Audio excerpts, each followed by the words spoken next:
Welcome to this episode of the Live Wild podcast. I'm your host, Hilary Rose. It's a pleasure to welcome onto the show my good pal, Brendan Courtney.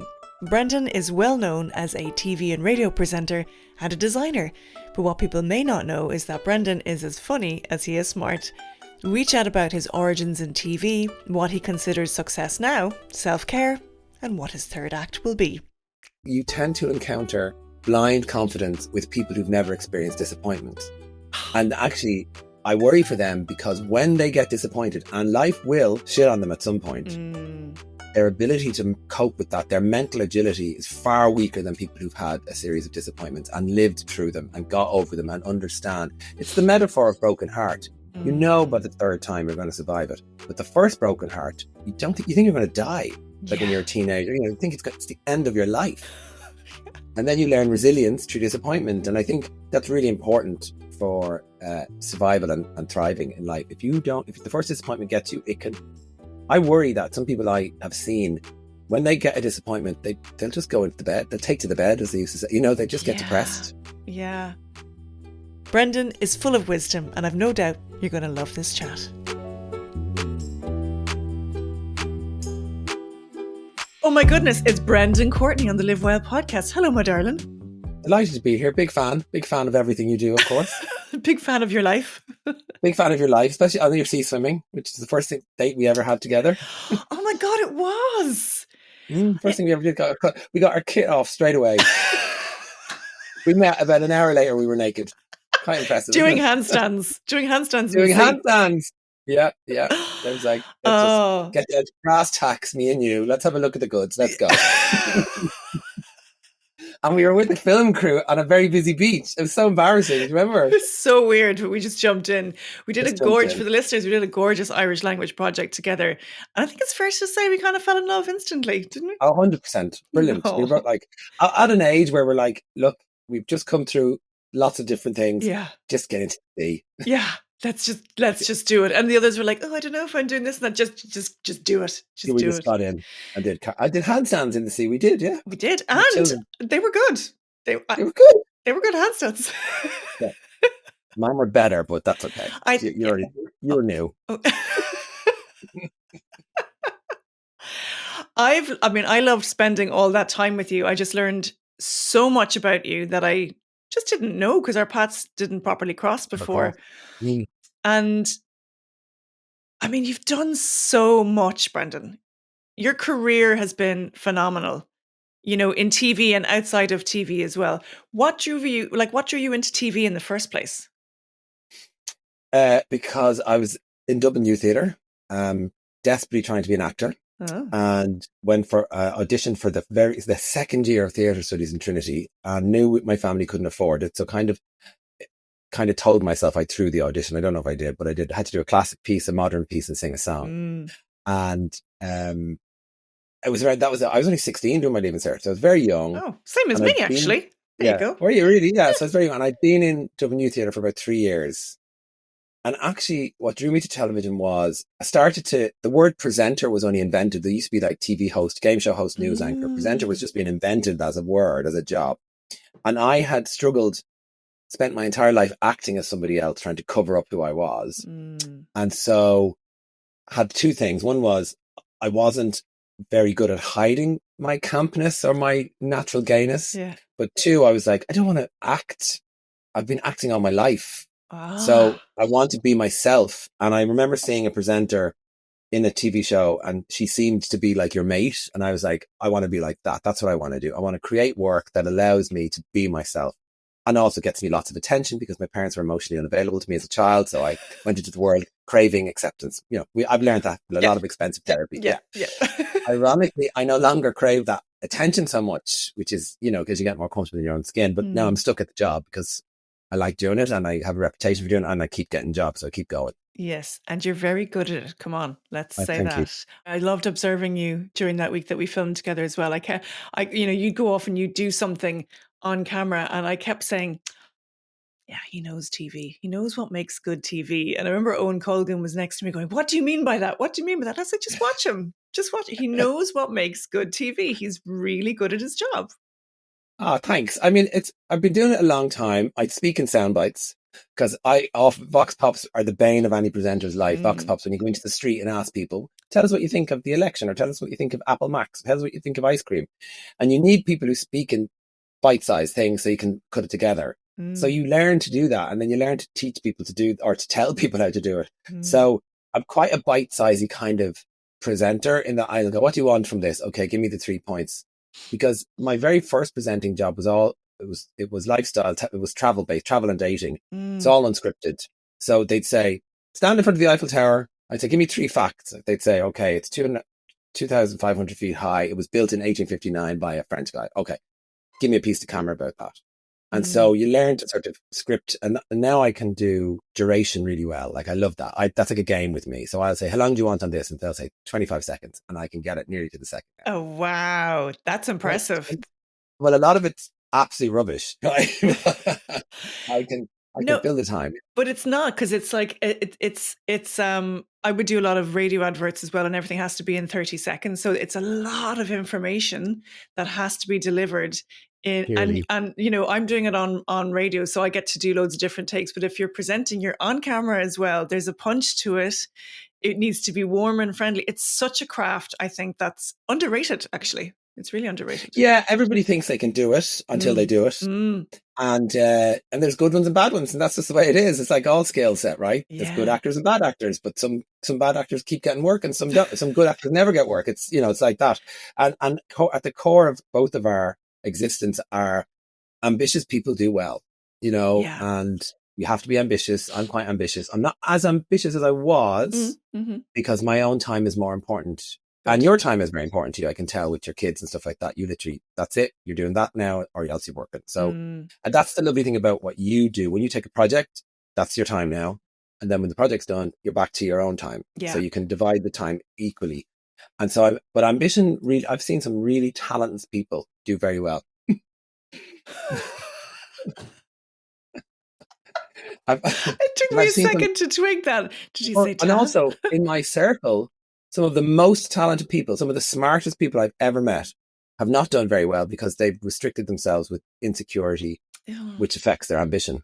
Well, I think there's this whole double-edged sword as well, because I think to be good at it, you have to be self-aware is the first thing. It's the same with acting. And when you're self-aware, then that's when insecurities can actually creep in. So, and then that's where therapy helps. So,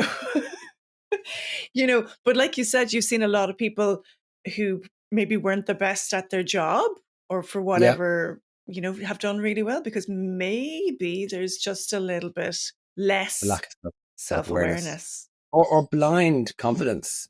Same thing, right? Yeah. You tend to encounter blind confidence with people who've never experienced disappointment.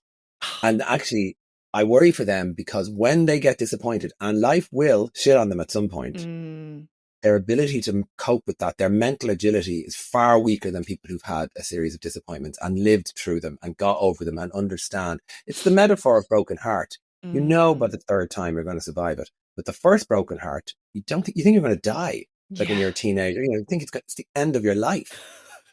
And then you learn resilience through disappointment. And I think that's really important for survival and thriving in life. If the first disappointment gets you, I worry that some people I have seen, when they get a disappointment, they'll just go into the bed. They'll take to the bed, as they used to say. They just get depressed.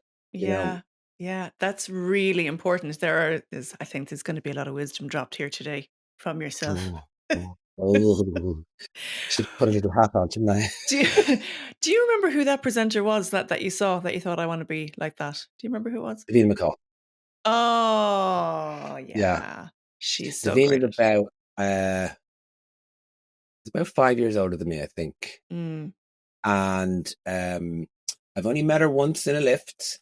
And I would. So did I. That's so weird. Okay, keep Did going. you? Yeah, I did. Did you? In a lift. She took care I met her of in me. a lift. Go ahead. Did she? She Did she? No, I got a bit tongue tied and we didn't really exchange much. Because when she did Street Mate, it was the first time I'd seen a presenter be normal, not be posh, not try and finish their THs and not. But you felt you were talking to your mate then, and so that was my mission, was to be as authentically myself as I could. Now, ironically, the first show I did, Wanderlust, I was super camp and funny. I was being a funny bear. I always describe I was being myself at a party. it's been, I always felt, and younger presenters unfortunately feel that pressure to be funny, to add value to what they're doing. You don't have to be, as a great friend of mine said to me years ago, you just have to be nice.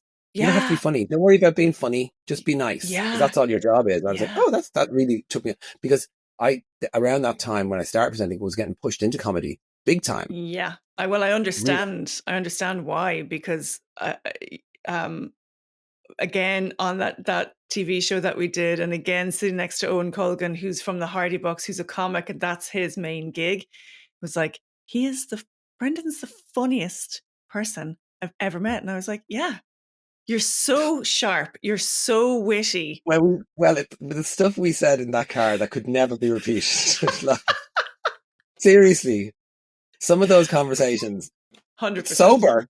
We were sober. We were in the middle of the day between shoots. The six of us would talk. Five of us, sorry, six. Five, and the driver listening, obviously, so six. Yeah. Would talk, and stuff would come. Oh, it was just bizarre. It was really like being teenagers in the Gael Talk. That's what it was like. It just came up, and then I would find a way to really. I mean, I laughed so hard at some of the. Owen is very funny. You're very funny. Mm-hmm. We were bouncing off each other. There was a lot of humor going around, and a lot of bold schoolyard humor, big time, which we will never repeat. No, it was pure bold but hilarious. And I came away from that week smiling. Actually, it was great.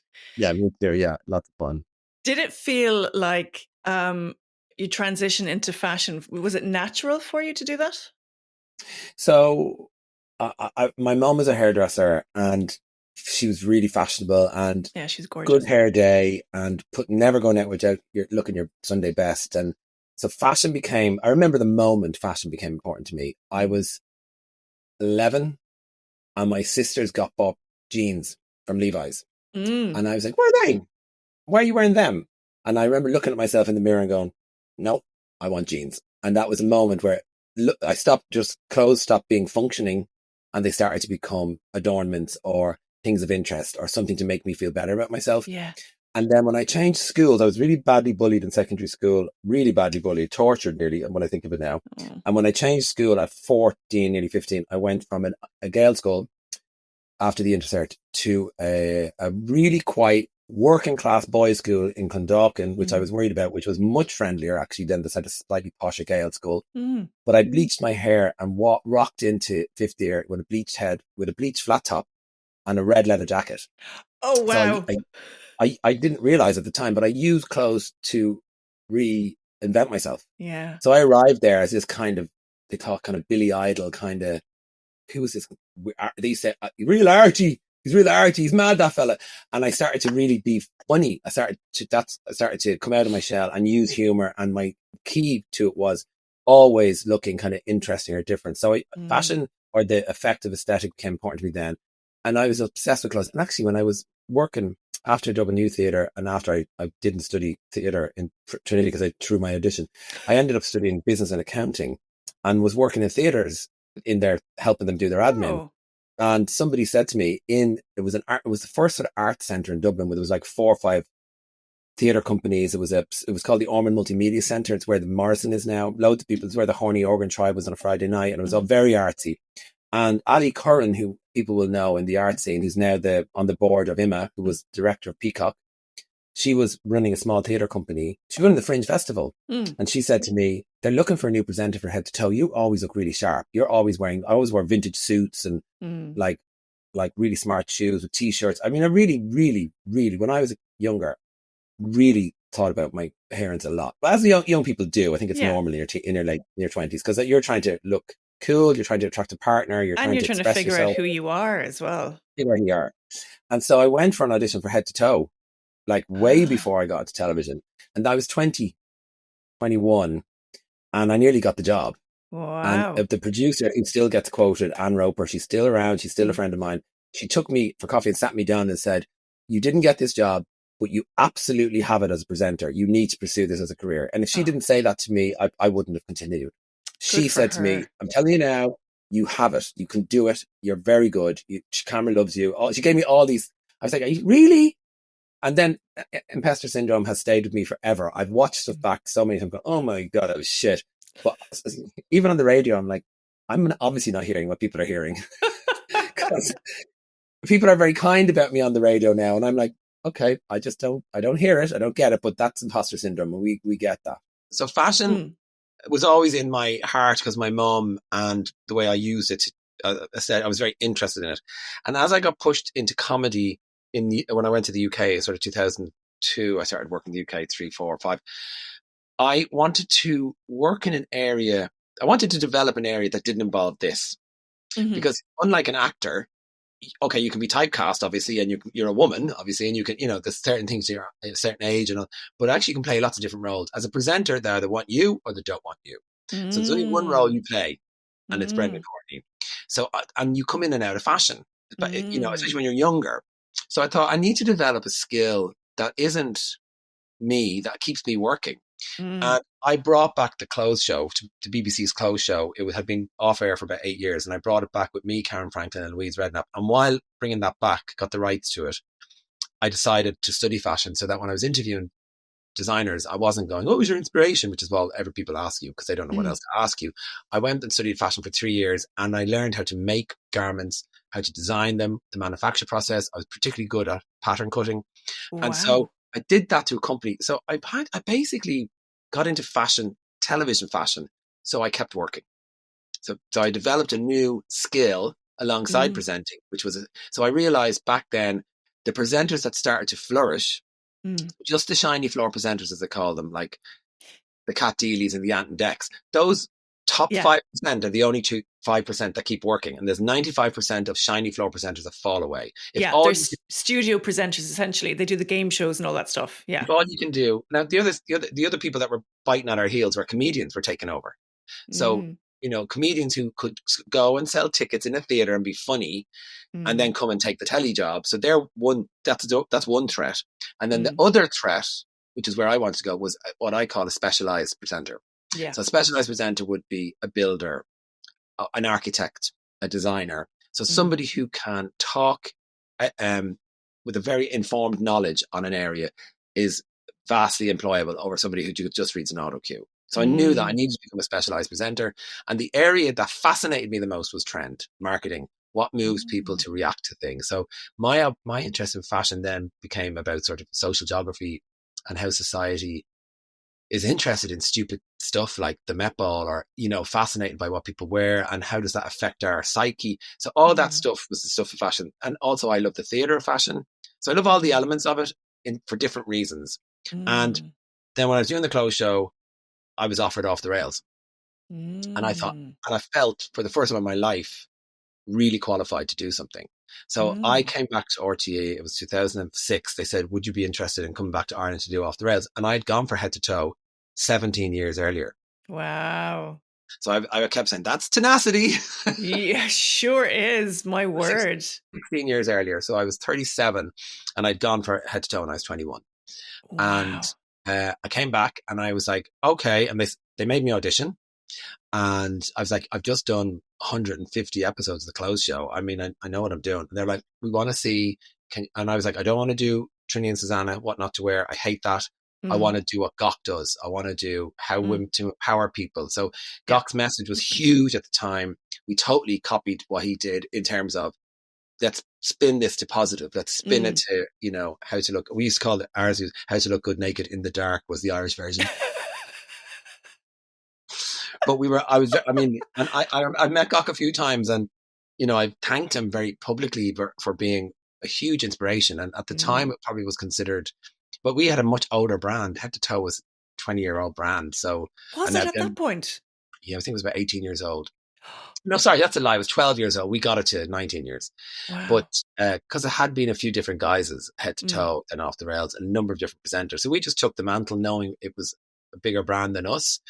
And but I was very specific. I'm not doing Queer Eye. I said, I'm absolutely not doing Queer Eye. It was huge. Queer Eye for the straight guy was huge. I felt that was a regressive idea. And that it was, if we want gay rights to become normalized, we can't be saying we're better dressers or we're better at art, because we're not. We're all just people, right? Yeah. And this gay best friend thing was a big thing. And I just thought, I don't want any part of that. I also thought, I'm doing it on my own, a la Gok. I thought, if I fuck it up, it'll be on my shoulders. No. And so they said, what about a two-hander? And I was like, oh, hadn't thought of a two-hander. And I have to say, over the years, I've done a number of two-handers and I love them. They're better crack. Yeah. You've got a buddy that you can Yeah. have fun with. And, you've got each other's backs as well, Yeah. contractually, and Yeah. you're in it together. Whereas when you're on your own on a big show, which I've been on my own many big times, you're on your own. Yeah. The producer kind of has you, but you're not. You're the presenter. When there's two of you, it's just better fun. Me and Sarah Kaywood did Blind Date with Cilla Black for 2 years, and we would share a dressing room. Then we said, let's share a dressing room, better fun, Yeah. crack. And she was a much more experienced live studio presenter than me, so she was really generous. And then me and Kate Lawler presented, the one who won Big Brother. Oh yeah. Yeah. Kate, and I'm still really good friends with Kate. I haven't seen her in a long time, but we're still on touch through social media and stuff. So when they said Sonia, I said, oh, okay. And that off we went. So, and then during that time, if I put somebody in magic knickers, Debenham sent me flowers. And because they'd sell out. Wow. So That's it was crazy. actually the start of influence, in that we knew that telly influenced purchasing, but we didn't know how directly it influenced, consumerism. And so we said, well, we should do this. We should have our own product to sell. So we started to develop magic underwear, beautiful magic underwear, and we started to develop. And then we said, why don't we just do clothes? Because we could see there wasn't enough affordable, good middle ground, clothes. Yeah. So that's where it started. So that's been such a fortuitous step. I mean, when I say fortuitous, you worked really hard, obviously, but pairing up with Sonia feels like it just kind of opened up another realm for you as well, I suppose. It's and running a business is much better when there's two of you. Yeah. Yeah, because one does heavy lifting one day, then the other one steps in when you can't do it. Also, we have a big policy of, if someone wants time off, don't even question it. Yeah. You go, yeah.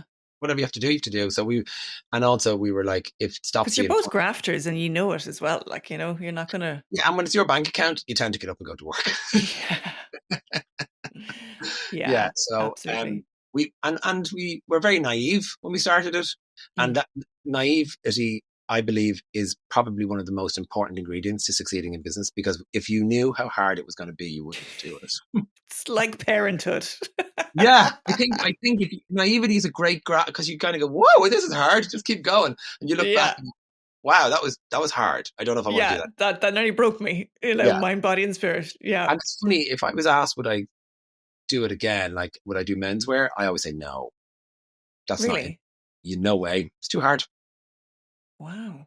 To start again, you have to be naive. Yeah, and now and hopeful. You have to be naive and optimistic. The rest, you have to have some sort of skill set, obviously, to manage what you're doing. But the naive and optimism is the fuel that keeps you going. Yeah, absolutely. It's like if somebody had said to me back when before I became a professional actor, all I had to go through to get where I did, would I do it?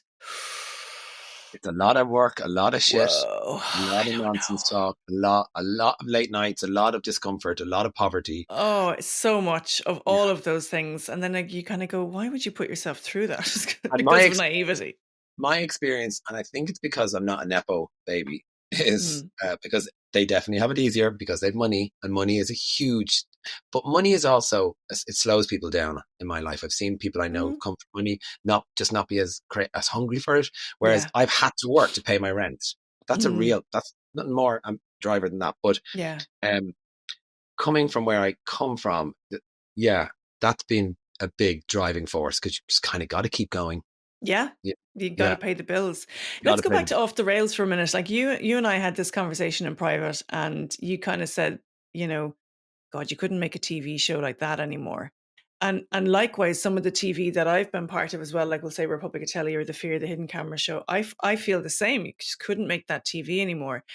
Do you feel that it's gone a bit too far, in the sense that it's gone too sanitized? There's a couple of reasons why. One is Instagram has stolen all those, and TikTok has stolen all your hidden camera stuff, right? Yeah, so, literally, it's all over TikTok. Yeah, but it's replicated, and people are lip syncing to it for comedy and for a hidden camera, and for fashion. Sure, you get your fashion immediately from your favorite influencer. Yeah, true. And you can see how she styles it. So all the stuff that we did when there was only one platform for visuals, apart from magazines, and then the online came on gently and started to nip away at that. It's too slow. Television's too slow to keep up with it. But also, commenting on people's bodies Yeah. or prescribing a body shape to someone, Mm. which was designed to influence or to help them make good choices for the shapes they want. So we would say there's no rules. We're not right, but Yeah. you feel lost because you've either lost a load of weight or you've had an emotional thing, and you want people who know what's in the shops, who've seen a million of you and kind of have a good idea what would suit you. That's what Mm. the women wanted from us, and that's what the Mm. viewer wanted. Because at one point I had an encyclopedic knowledge of retail. I knew where everything was in every Wow. retailer because I would spend the first 2 weeks of Off the Rails walking the shops, and all the shops then started to send us all their brochures, so I would know Mm. what's out there. I'd also try on. I'd spend 3 days with a woman off camera trying on clothes. Wow. And that's my mantra still is to this day is try on, try on, try on, because everything's cut a little different, everything's shaped a Yeah. little different. So you will have this thing that shouldn't work on you, and it's your favorite thing. And we Yeah. all have that thing, right? I don't know Oh, why it's this my works. it's my pink pants. You know my pink pants. Yeah, they're your favorite thing because they work on you. They feel good. You don't know what. Like I've green trousers, and no matter what the time of the year, if I put a bit of weight, they just always feel great. So Yeah. and they're falling apart, but I love them so much, right? So we Yeah. always have those things, and I wouldn't have them if I didn't try on. So we knew, and so what we were doing was genuinely helping people ask for our help, and we would never like. We'd never impose our opinion on anybody else. We would never, Mm. because as we say, rules are for school. If you're a 90-year-old woman with a pink mohawk and 18-hole docks, yeah, we're right behind Brilliant. you. If you're Mm. confident in how you wear your things, it was people who were using aesthetic for confidence. We say we're not saving lives, just changing them. We'd say a good hair day is better than a bad hair day. And no matter what your emotional circumstances, if we can improve how you feel, you look, it's 10% of the better way you'll feel your day. And that was Yeah. always true. It was never not true. I was always say, I'm yet to be bet. I'd always say to the women, you might get an odd woman who'd be nervous and she would resist you in the changing rooms. And I'm saying, trust me, I've yet to be bet. I've never met a woman who I haven't made feel better about herself. Oh. And that's what the mission was. But the formula and way we did it. Now we never got them down to their bras and knickers because we were going to, because that's what Gawk did. Yeah. And as we know, Operation Transformation did that for a long time. And I'll never get it. It was the very first episode of the very first season we did 8 seasons of that. We did that for a long time. And Wow. I went, I'm not comfortable with this woman in her bra knickers. I'm not, I feel weird. She feels weird. Go and get me a bodysuit. And we got these dance ballerina grey jersey bodysuits. So she had a sheath. She was covered, but I could see her shape. I could see where her narrowest point was. I could see her beautiful long legs. And she felt exposed, but she wasn't in her underwear. Yeah. People really appreciated us for doing that, for not the bras and knickers, because that felt like telly was attempting to humiliate people or to make just the viewer too intrusive. Yeah. or make the viewer go, oh my God, I can't believe they're in their bra knickers, right? So we never did that. But I do think the day of telling people their body shape is firmly in the past. It's only a business. Also, body shape, it could be tenuously linked to body shaming. But body shaming didn't exist at that time.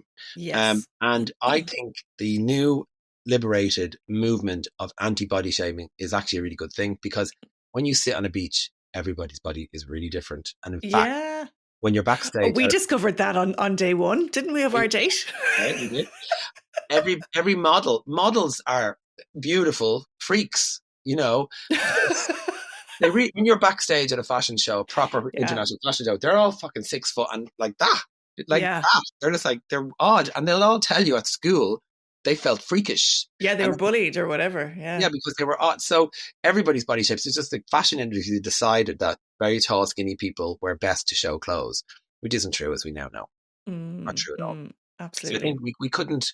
And so many people say bring back Off the Rails. And I'm like, no, we did it. We've done. Move on. And also then we went on to set up our own business. So we done.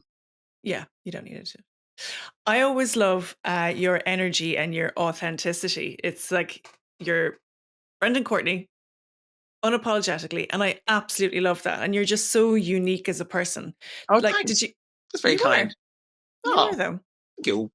You were. Oh, I love that. Thanks. To be our authentic self is actually quite hard. It is. I think it comes with age, actually. And it's funny because I described this a long time ago with the women I worked with on Off the Rails, is middle-aged women who'd come through shit and been ignored, or felt the moment they disappeared from the male gaze, and they would often say they didn't remember the year, month, or the week. They remembered the moment that Oh, men stopped engaging with in this horrible gendered get yeah. gives a shit. And coming out at 19, there's a very process of self-acceptance that you Yeah. go, everybody else is wrong. That's me. And if you don't like it, you're wrong, because you shouldn't have any opinion about me. So why don't you jog on? And women who come through that phase of change, whether it's the male gaze or a divorce or kids, fucking having loads of kids, and they lose who they are, when they go back to find themselves, it's exactly the same self-acceptance piece I've experienced, where they go, I'm actually okay. I'm actually grand. I don't need the male gaze. Actually, fuck that. And they become Totally. super confident. And so part of our work on Off the Rails was pushing that confidence on a little bit. I so loved doing it, watching them really come out of their shells and come back to who the woman they were. And you know what's Yeah. really funny is a lot of those women had the same makeup routines that they kept from the last time they felt beautiful. Oh, Yeah, and I saw that a lot. Brendan, that's so gorgeous. Yeah. I feel like I've just kind of stepped into that. It's taken. I feel like I have though. I've just stepped into that woman. No, I think you're that little bit younger, and also you are that little bit younger, and also you're distracted by very busy motherhood. That's just mad. Yeah. That's No, I know. I mean, yeah. I mean, obviously, there's the word menopause. Like, I'm not going through menopause or anything, but I just feel, if confidence-wise, actually, I think I've been through so much yeah. on so many different levels that confidence-wise, I've And stepped actually, into again, that woman. by my experience, and I'm not a woman, but I've worked with a lot of women, the final kick in the nuts is menopause Yeah, it for your is. confidence. And that's why it's Yeah, so important to talk about it. Because, yeah, when my mother, it was called taken, she took to her bed. yeah. Took to The the bed, change, the changed. And change, it was that and it she was. did wrong. And also, it was seen as a really negative thing. Yeah, it has a massive impact on a woman's life, but actually, in ancient Chinese medicine, they call it the second spring. Yeah. You're future proofing the next half of your life, health wise, mentally, everything else. And it's the second spring. You can Yeah. actually reemerge this whole new Yeah. woman, Yeah. like a woman, Yeah. not a No, it's, girl, not the maiden, not the yeah. mother. You are like, you've done it. Fuck And, with me and find out, buddy. You know what I mean? exactly, yeah. And in the words of the Pussycat Dolls, I don't need a man. I'm Because the never sick male of that. gaze, there isn't such a thing as a female. All that stuff is so gendered and so set up to Mm, make women, to oppress women, And so that's even with how we design now, the construct of gender and corsetry and mm, trusting women up to make them feel skinny. Like the other part of that work, which is I found disappointing and tiring, was women just wanted me to make them feel younger and skinnier. And that used to mm, drive me mad, because they're not younger and they don't need to be skinnier to be happy. Happiness is mm. an inside job. They Yeah. just needed to, now we help a little bit with the aesthetic. And I think we were part of the changing narrative around that actually Mm, happiness is an inside job. What you look like on the outside uh, does affect your daily life. Absolutely. But really, inside job, get happy in there first. And mm. if you need help to do that, go and find it, I would say. But yeah, the male gaze, like, screw that. What a stupid idea, even. Totally. And There's so young many. women don't give a shit. Have you noticed that? I love it. I Yeah, love I've, it. I've noticed women in their early 20s are they're wearing, they don't wear a lot of makeup. They're Yeah, wearing very normal, comfortable clothes. They're not wearing clothes. Then, of course, there's extremes on either end, but absolutely. But that are generally, generally, I see young, smart women in their 20s in comfortable, nice clothes. yeah. Like, maybe a little bit of makeup, but nothing. They're not there. They're not wearing clothes to impress men. It's changed. Mm. It's changed, which is great. It's really interesting. And I think that actually is going to have a massive knock on effect for younger men coming up, and indeed all men, hopefully, in that there's women out there now who are educated, providing for themselves, Yeah, not out to catch a man, not out to impress a man, and are just having the time of their lives. yeah, And so then men have to ask themselves, what am I bringing to the table? yeah, yeah, The tradition of providing for them, or having a man on your arm or having a woman on your that's kind of gone. It's kind Yeah. of gone. It's like now they have to step up, and what are they actually bringing to the relationship and to the table? And I think that's going to make men really have, I think it's going to be a positive thing. It'll be confusing for a while because it's not how they were No. raised and it's not how Yeah. the patriarchy is set up. But I think it'll be really beneficial for them in the long term. The successful ones I see are in the young people are partnerships. Come at it like a partnership. It's very equal. And we're moving into very interesting times in terms of heteronormative behavior and how that's going to change. And I think it's great. And I think we're one of the leading countries in it.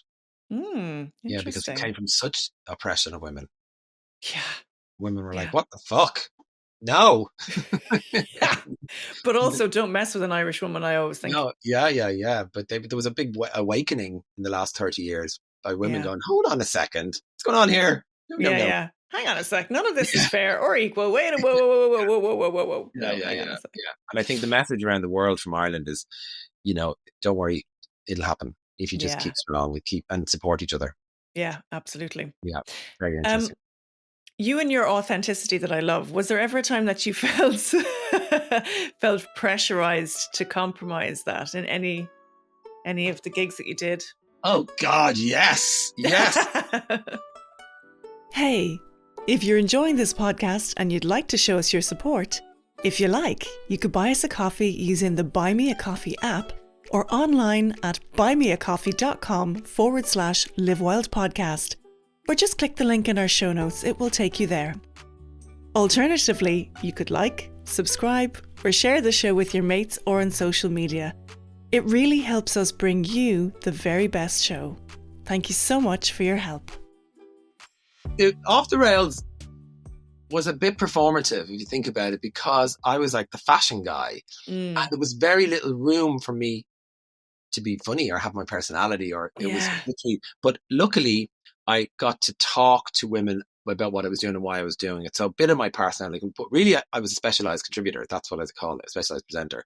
So really I was talking about the content. And so I got lost. That was annoying. And I've only managed to shake that off in recent years. I was the fashion guy. And the fashion guy comes with like really a lot of prejudgment. People think you're going to be a bit of a wanker. Okay. They think you're going to be up your own ass, and they kind of assume you're going to be a bit vacuous and stupid. And so I've had people at dinner parties say to me, wow, you have a brain. More than 10 times. I said, well, that's kind of how I breathe and sleep and eat as well. But yeah, more than 10 times. And what I've had some very profile presenters say to me in interviews, wow, and so you plan what you're going to wear in the week? Oh, I wouldn't have time for that. And I'm like, do you get holiday pay? And they're like, yeah. So I don't get holiday pay.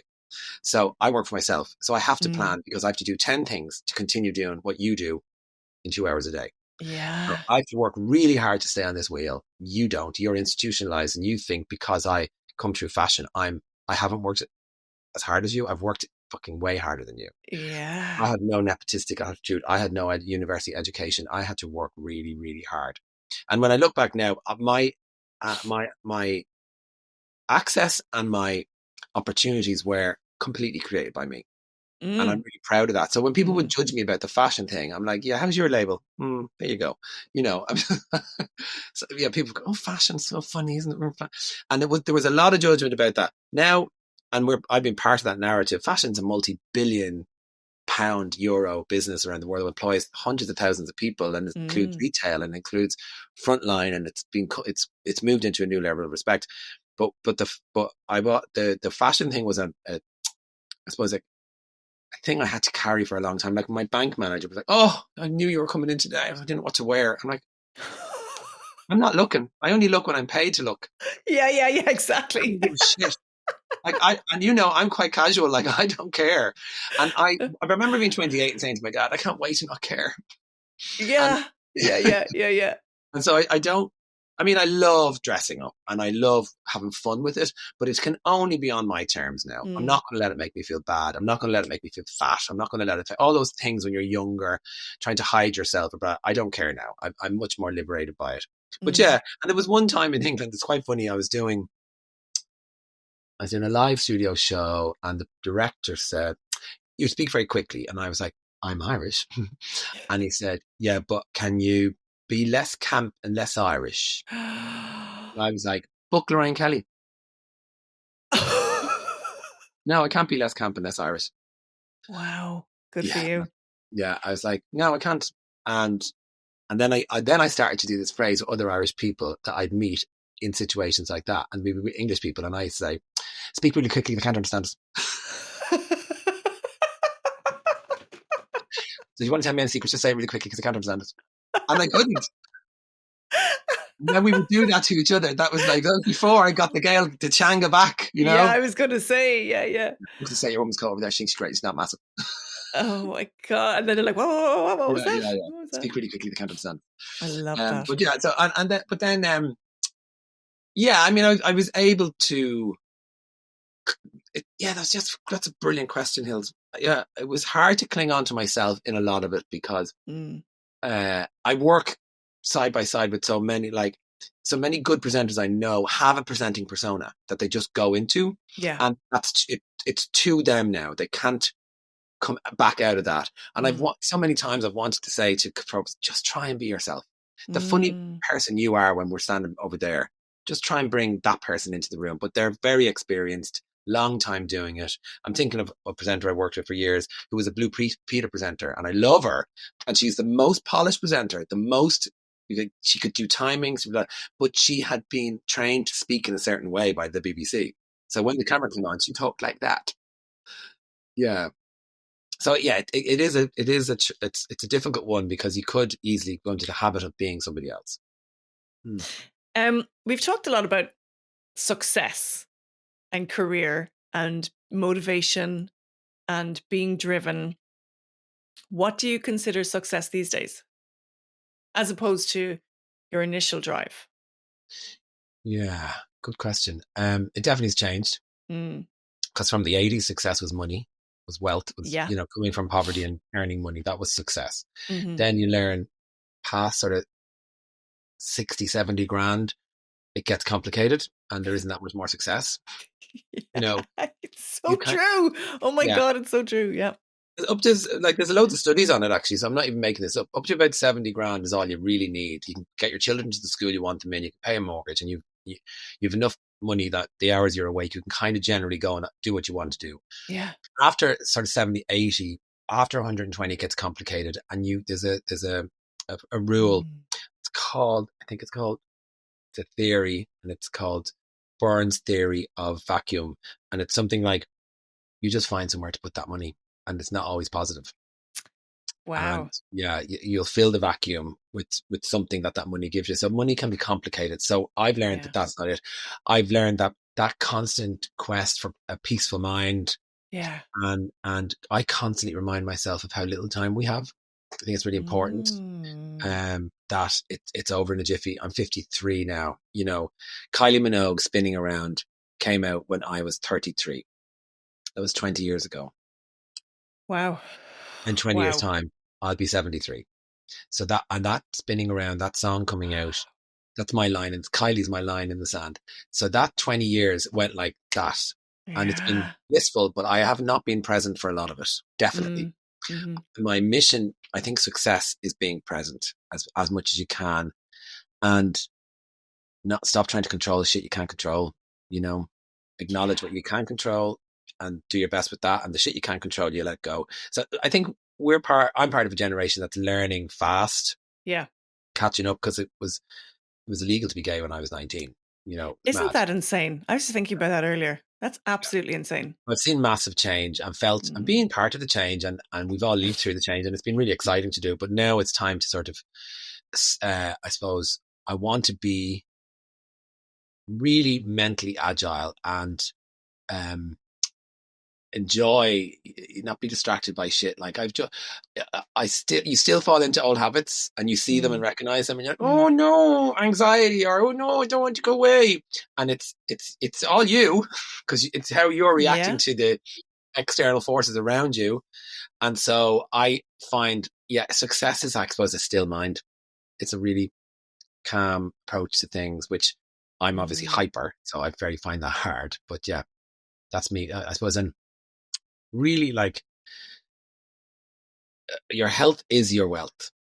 That looking after your health is the most important thing in your life. You make that your job. I really mean that. Mm. You make it your job, because if when it's gone, like everything else is completely fucked when your health is gone. Everything. All your options are over. Yeah. All your options are curved. Nothing you can do. Your confidence is stolen by illness. And of course the illness happens, like an accidents happen. You just deal with them. So it's like your life is about dealing with the 4 Ds, isn't it? Divorce, disease, death, and it's 3 Ds, is it? Divorce, disease, and death. And they're the 3 big moments in your life that you kind of have to navigate. But if you have your health, navigating shit is much better. Yeah. You're so Buddha. You've just... Well, I can't, like, we all are guilty of eating processed food and drinking too much wine and all the stuff we know we do. But like things that I find completely unacceptable now, smoking is unacceptable. It's unintelligent. It's stupid. It is killing you. I've stood shoulder to shoulder with my mother in hospitals where doctors go, "Oh, you're a smoker," and they literally just walk away. Wow. Because if you're a smoker, the condition that it puts your body into is really hard to work with for a medical profession. Yeah. So every time I see someone smoke on the street, I was like, best thing I ever did was quit them. Yes, I agree. Yeah, best thing I ever did.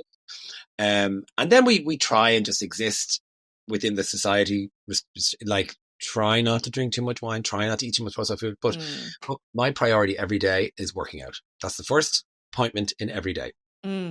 It's working out. That's in every day. If it's a run, it's the gym, or if it's not, it's a walk. But something that I do to nourish my body in some way. And then you don't feel guilty, and you feel like, look, I'm doing my bit. If I get cancer, or if I get fucking something horrible, at least I was trying. It's when you get sick, when you're not trying to look after yourself a little bit. Because I always think the house you live in is actually your body, and that's the house you live in. Is your body. It's your temple. It's your temple, and if the temple is broken, there's nowhere to live, If the temple is broken, or it's dirty, or hasn't been worshipped at, you're kind of snookered. You're so right. Yeah. Because everything else is external to that. So your health is going to tie in with your emotional well-being. Like you said, it's an inside job. One will feed the other. If you're sitting around eating crisps and drinking Coke, which I do love to do from now and then. We're only human, so we can't. And the other thing is, like, you absolve yourself of guilt. That's a waste of emotion. I so agree with that. I so agree. Some people just beat themselves with a stick over guilt over little things, and it's like, no, okay, lesson learned. Let's move on. Yeah. I'm quite good at forgiving myself. Oh, you're okay, friend. You did it. Move on. Yeah. Great lesson learned there now. Another one. I still haven't really answered what is success to me now. I don't know. Peace of mind. I think you've said it. I went through a phase with a few people in my life who were looking for their purpose. And I found that really stressful because I couldn't find my purpose. And I do regularly, when you hit 50, you do really go, am I doing, like, if someone says to you tomorrow you're dying, will you be able to go, I'm doing exactly what I should be doing with my life? And I don't know the answer to that. I don't know the answer to that because I don't know if I am. But I also know that I've come from a very restrictive background in terms of opportunities. So I've done what I understood was important at the time. I've done what I set out to do on many levels, right? Buy a house, succeed at present, like do a career that I had no options, no access to, but I got in. And so I've done kind of that. But now I'm like, oh God, was that the right thing to do? Was that a waste of time? So you do have these, you have these crises of conscience where you go, is there something better I could be doing now that I have freedom, relative financial freedom? I mean, I have to work as well, but relatively I can pay my rent. I could be doing other stuff. And I suppose I'm in that that's why I can't answer the question about success, because I'm in a between phase right now. I've just broken up from 10 years with somebody, and we're great friends, and I'm really proud of both of us. Like, we're literally the Chris Martin and Gwyneth Paltrow of the gay world. Oh, good for you. Couples, caring for each other, helping each other. It's a grief as well, because he's no longer in the house, and the house is empty with me and the dog, and that's a process. But Mm-hmm. I'm in a process now, really working at being comfortable with me Mm. and being comfortable in my own skin and being comfortable in my own time. And Mm. that's a challenge, but it's kind of exciting. Yeah. I'm kind of interesting. So I suppose I'm in a, am I doing like I could sell everything and move to Tibet, but I would do that. I'm the kind of person who would do that if I decide to. Um, But I think, when you have big transitions like that, like you talked about the death, divorce, and disease, yeah, big transitions ask you to dig deep. yeah, that's true. They ask you to actually look at your life purpose and your life path, not necessarily life purpose. I think that can be overblown a little bit. I think life path is more interesting because I Are think you life path, doing what what serves you best? yeah, and Are life you, path is your dharma. Your yeah, dharma is your life purpose, yeah. Are you doing So, what serves you best? Are you doing what gives you the most in your life? See, now you're very mm. wise. I'd sit and listen to you for hours. You have lots of wisdoms in there that you just sprinkle out every now and again. It should be in a book. Second chance or third act, wasn't it? This is yours. This is kind of my final question for you, Brendan Courtney. We discussed in person what is your third act, and I loved that term because I hadn't heard it from anybody else before. And you said it a couple of times during the week that we worked together, and then my head kept on spinning at you, going, "Third act? What do you mean? And tell me." And so what's your third act? I think that's what we're talking about. I don't know, and Mm, I'm on a journey where I want the third act or the thing to do to be fulfillment, to yeah, really fulfill me. And buying houses and buying clothes and buying cars does not fulfill me. It never yeah. did. It's not Mm, part of what I enjoy. But actually, um, other people's stories, facilitating that, I really mm, like listening that's to other beautiful. people. And so I've often wondered, my mother became a psychotherapist, and I think that's in me a little bit as well, to Mm, listen deeply to people and to try and offer some sort of counsel. I think is interesting. I actually think I'm probably going to go back and study something else. It's are really you good. now? Yeah, I think it's good for the brain. Yes, I agree. It's so challenging though. Gosh, it's anyway. And when you're working, and I'm working a lot at the moment, you're like, oh, I just did another 10-week course as Gaelga, and I didn't miss a single class. I'm Good so for yeah, I didn't you. miss a class, but it was challenging Yeah. Tuesday night to sit down and then try and do a bit of study after and so that. But I think maybe a bit more study, and then yeah, the housing situation. Now I bought the house in Wicklow, and it's Yes, renovated, congratulations. and it's there, and now I'm trying to see which one I'm going to live in and which one I'm going to rent, because I did it Mm, so that I could create a space that somebody else can live in as well, because I had the mm, opportunity to do that. So one will be rented one. So I'm just trying to figure out where I'm at the moment. So I'm at a mm. crossroads, but I am dancing at the crossroads. That's so beautiful and how exciting as well. And I love your commitment to your growth. You can see that throughout your career. It's a really, I find that a really interesting, really inspiring thing in people when you see their commitment to growth, because it's reflected in their personal lives, it's reflected in their careers, and then it's reflected in all the periods of study that you've done throughout your life. You know, um, you've studied, Haven't loved it, to be honest. yeah, it's tough going, but Tough going, but it's a good commitment, because it's a window of time where you commit to learning, and so that can be challenging. It'd be a year or 2 years or 10 weeks, but it's a mm, period where that kind of half dominates your thinking, because you constantly feel guilty for not being with the books. So mm, when it's over, mm, you're like, oh thank God that's over. But yeah, looking back now, like my big thing, my big two priorities are on a very superficial level are ag fáil Gaelic. I want yeah, to learn Irish. I want to be in a beautiful. good place with it. And I want my body to be in the best shape it's ever been. And I made my body, and just as in health, I made it my priority when I was about 25, and it changed my life. I was like, I'm going to make this a hobby. I'm not going to see this as a chore. I'm going to see this as a hobby, as something fun, Yes. learning about my body, learning about my health, learning about what I can do better.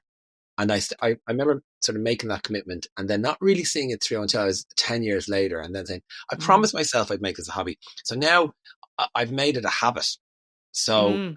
I really want I'm saying that now, probably ringing next week. I'm dying with COVID, but, but I do think prioritizing your health is a very smart thing to do.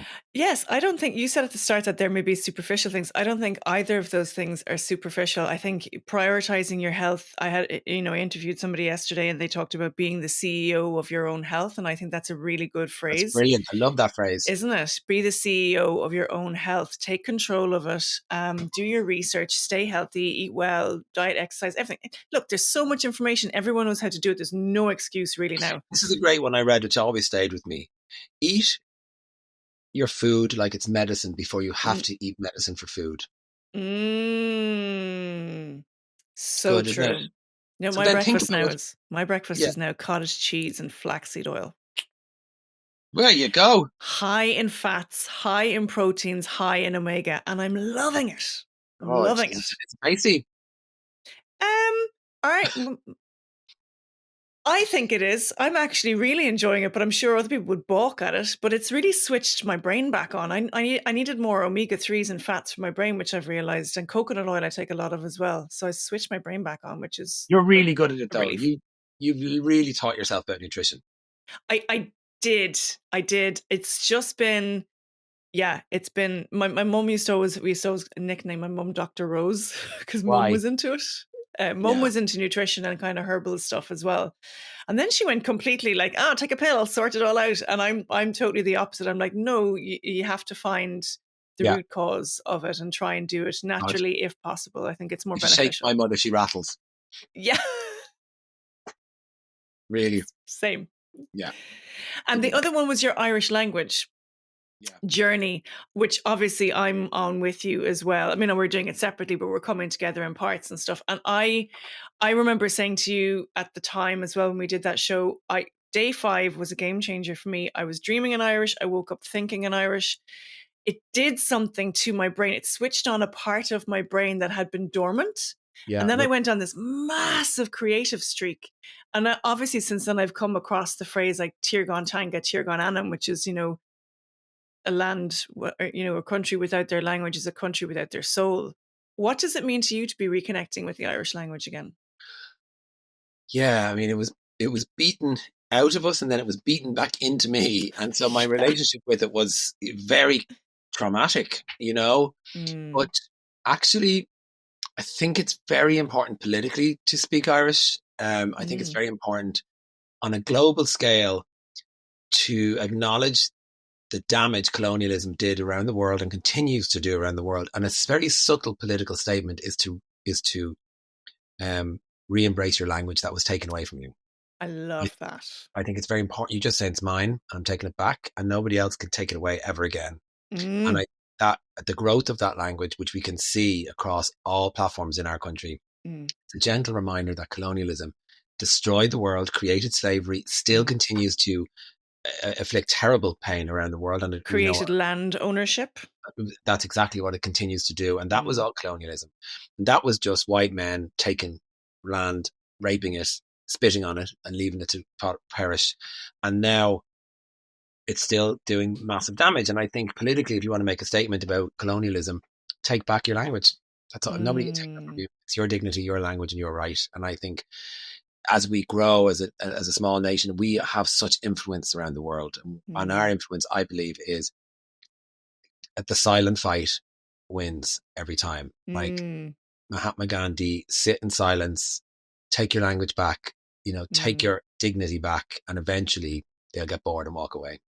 All oppressors to try to control anything, if you just don't give them control, but don't fight back, they just get bored and find somewhere else to oppress.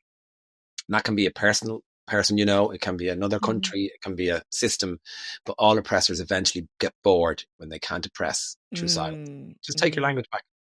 It's mad. I love that. This goes back to your Buddha inner peace as well. If nothing can affect you on the outside because you have your inner peace, including your mother tongue. Yeah. Nothing can. And I had a moment with it as well where we were just, our teacher was showing us phrases or something, and then a phrase came up and I was like, God, it's the most beautiful thing I've ever heard. Yeah, I remember. And I'd never heard it. And there's so much beauty in our language that even it's a third brain. It's a thing nobody who doesn't speak Irish has. that now I feel I've tapped slightly into, and I can see its beauty and its appeal now. And I love it. It's difficult for us, obviously, you know, us city folk struggle with, you know, some of the accents and all that kind of stuff. But Madge and Ma. Shout out to Madge and Ma. Yeah. It's like the Donegal stuff. My God, what are they saying? But that's half the charm of it. And even there, I mean, I went to Gael school. There's 9 words for nearly every word.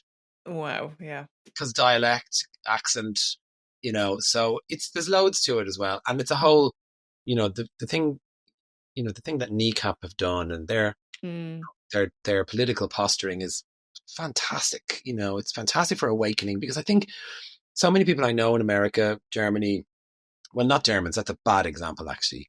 They do know. But I mean, English friends don't know about colonialism. No, they don't. They don't. And they're lovely people. They just not taught about it. No, I've got a lot of English colleagues, and, you know, you'd say something and they go, what are you talking about? They literally never learned anything about it and didn't know anything about it. No, it's not. But their awareness would impact how they vote. Yeah. True. Yeah. Again, it's all about knowledge and awareness.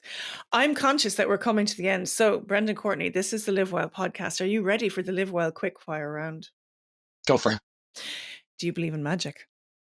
Yeah. Oh, this is another conversation we have to have. Yeah. What do you stand for? Equality. Beautiful. If you were to distill yourself down to an essence, what would that essence be? I don't know why I want to say, but jade is just in my head. So that's mysterious. I don't know where that's coming from. Like it. What's the wildest thing you've ever done? That's none of your goddamn business. Believe you mean, I've been there.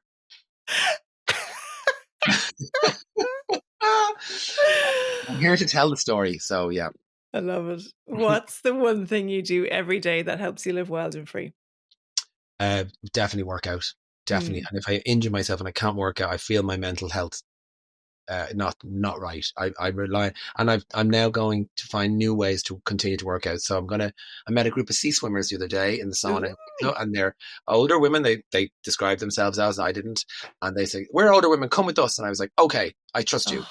Yeah, definitely. So they're going to teach me how to swim, because I think as your body ages, you need to adapt, so you're not hurting it and you're still getting the benefit. Because I still yoga, absolutely. I'm looking for a new yoga class at the moment, so thank you. Reminder. Amazing, Brendan Courtney, you're a legend. I love you. I love you. Thank you. For Kayla Uber.